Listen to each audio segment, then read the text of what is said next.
AusVenture's two-berth drifter has a number of clever inclusions to make your adventure more comfortable. There's plenty of storage space along both sides and even under the rear seating cum bed area. And as we zoom in on this photo, you can see the storage shelf above the driving cabin. Also seen are the air conditioner, the kitchen exhaust vent and the control panel. We'll look at them shortly. And you can see all the cabin windows have curtains, and the covers are up for the front and side windows in the driving cabin. The bathroom is behind the driver in this cupboard. The bathroom has two doors. That shields you from the front, that shields you from the back. Step inside, turn on the light, and the toilet. To use the toilet, lift the lid, pull the slide out. Do your business, press the little button in the middle to give it a bit of a flush. When the water is drained down, close the lid and close the slide and close the lid. To use the shower, you simply pick the handheld shower off there, make sure the switch is on, turn your water to the temperature you want, and you usually do just a little spongy shower. You can actually do it with the doors closed. These are deodorant sachets for the toilet cassette. Every time it's dumped, it needs a new one. So the sachets are in a little plastic keeper. Just slide the slide out and dump the sachet directly into the cassette. Close the slide, close the keeper on the sachet. Toilet is deodorized. Apart from an air conditioner in the driving cabin, there's a reverse cycle unit in the motorhome. It's a rooftop air conditioner, and it's a reverse cycle air conditioner with heating and cooling. And when you want cooling, it's over on the cooling button, and to start it, you press this button and it starts. Of course, it only starts when it's on mains power. This increases the speed of the fan, and this increases the heat. So let's just shut those off. And you can also pull these down to improve the circulation of the air. Okay. This is an overhead vent with a fan in it, and it's for cleaning the cooking air out of it. The fan switch is there, and switch is off. Quite a large capacity fan, and needs to be down to travel. The rear of the motorhome is for dining, sitting and sleeping. And as Alvin demonstrates, it's very easy to manage. The leg for the table is stored in a bracket on the corner of the bathroom behind the driver's seat. It slides into this keeper on the side of the bench, and this knob tightens it into place. The table, which is also stored behind the driver's seat,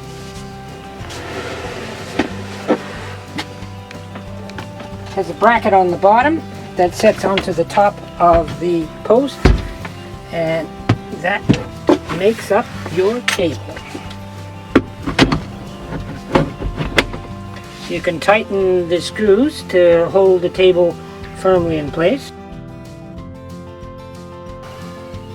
Nice table for 4 people to eat at.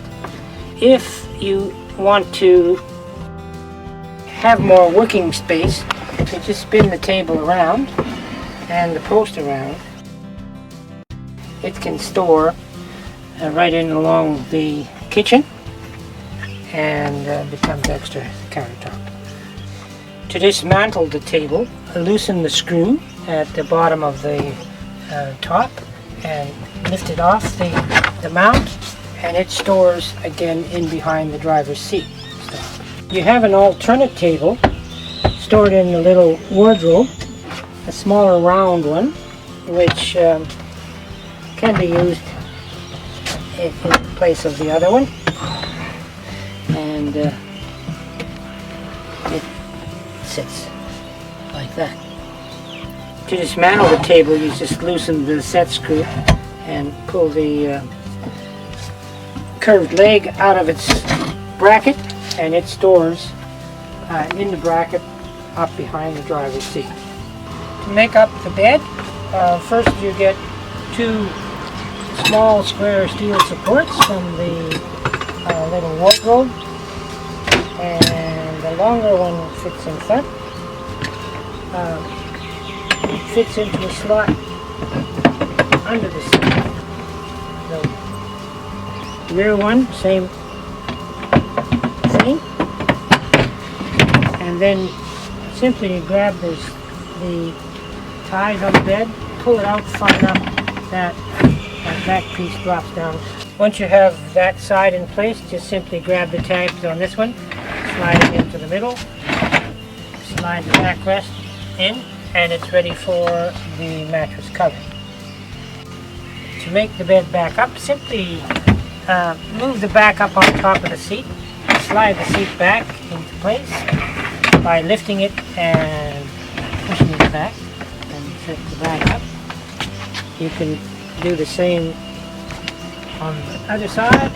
Push the seat back to stop, set the mattress up, and then remove the little steel bar.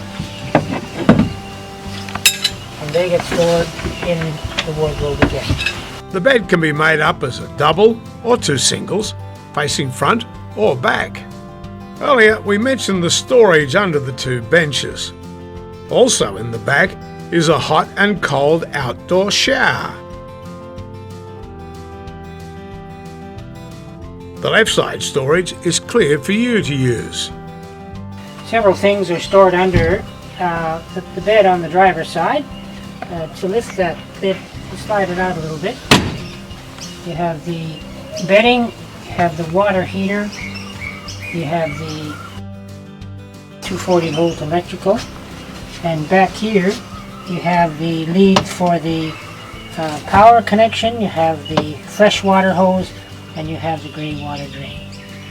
We now move to the operations of your motorhome, starting inside with the control panel and hot water. This panel is a monitor panel, and it also is where the switch for the pump is. This center switch is for the pump, and the pump needs to be on before the water heater can be set on. Also on this panel is a monitor. The first one is the fresh water, second one is a blank, the third one is the gray water, and the fourth one is the battery. Also on this panel you have control for the water heater. Now to light the water heater you first have to take the cover off outside so the vents work, vents are open, and then simply press this rocker switch either down or up to 70 degrees, and once you press it you can hear the striker. I'll do that again. Hear the striker? That's the 12 volt gas striker starting the gas. If the gas lights, you see nothing, but if it fails to light, you get a red light here. That means you have to start it again. It takes about 20 minutes to a half hour for the boiler to heat up, to have hot water for the shower. Outside, most of the operation components are on the driver's side. The 240 volt power socket, the gas bottle locker, the freshwater tank inlet, the water heater vent with its cover, and the mains water connection. Inside the sliding door are the 12 volt batteries and electric fuses, plus the toilet cassette. The only thing on the passenger side is the grey water outlet.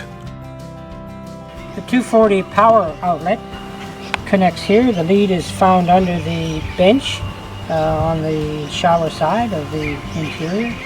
It's a 15 amp connection, and the female side connects there. The other connects to the power plant. The gas bottle is stored in this chamber. It's actually a chamber that's sealed to the outside with a vent in the floor, so that there's no risk of gas getting inside. You may run out of gas on your trip and you'd have to change the gas bottle, and we ask that you refill the bottle that's here. To get the gas bottle out, open this chamber door, turn the hose off the gas bottle counterclockwise.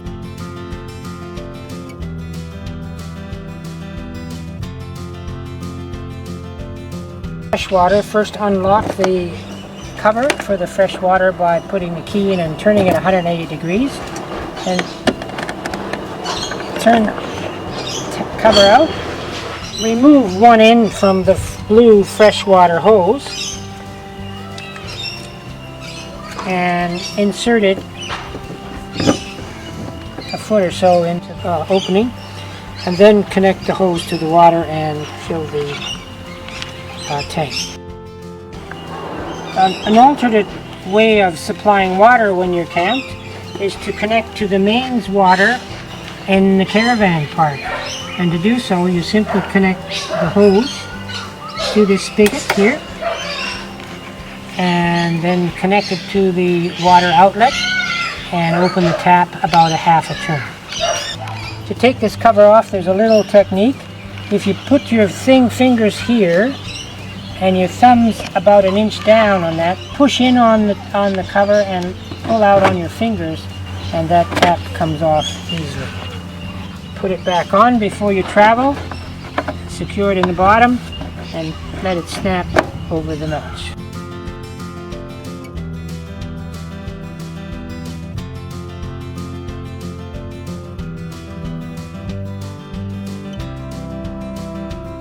Empty the toilet cassette. You first have to remove it from this chamber, which is behind the sliding door on driver's side.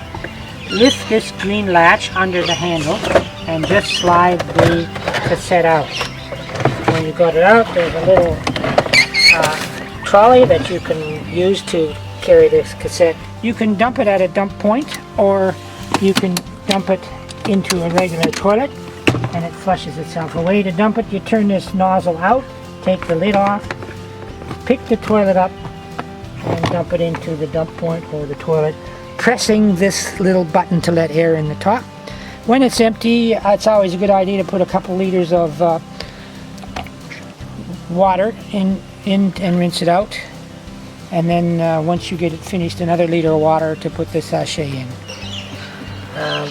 When you slide the cassette back in, several things happen. The toilet slides in under the bowl, the water connects and the electrical connects, and there's a little mark here that has to click into place to make sure the toilet is in. You have additional services back here. The battery is stored back here. The fuses are here with extra fuses in the fuse box. When a fuse is burnt out, a light shows, and the charger is also back here. When you're plugged into mains power, the charger charges the battery and the battery runs the lights. Part of your kit is a gray water hose, and it's stored under the seat on the same side as the shower is. To empty the gray water, you take this black hose and put it over the spigot under the van on the passenger side. Open the valve to drain the gray water. Now the gray water, the valve is open when it is running the same direction as the hose. The gray water drains by gravity, and it's really just soapy water from the shower and the sink. Alvin will now demonstrate opening and closing the awning.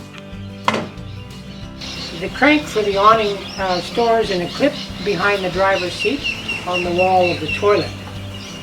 Make it into a crank by flexing these joints, and then hook it into this keeper on the end of the awning and simply turn the awning out. When the awning is in this position, creaks and groans a little, when the awning is in this position, there's a lot of stress on the mount, so you want to get the legs out and down as early as possible. The legs clip under the cover, outside cover, and they have to flip out at the end so they don't bend the cover. And there's a little set screw that you release to bring the leg down. Take a little bit of weight off the awning on each end.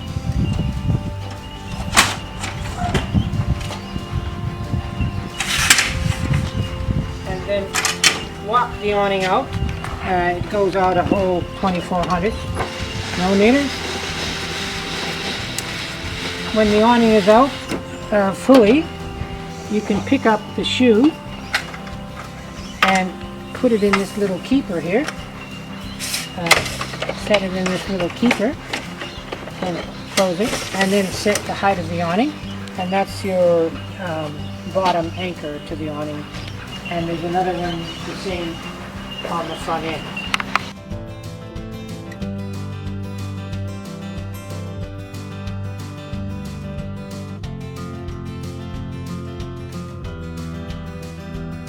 To take the awning in, simply remove the leg from this clip and crank the awning in till the legs are ready to be put up. Then shorten the legs with the little set screw. Put them up, press that in, and put them into the awning. Same on the other side. Use the set screw to shorten the leg. Bring the awning up, leg up, pressing it there and in there, and simply wind the awning closed till it comes into its little storage box.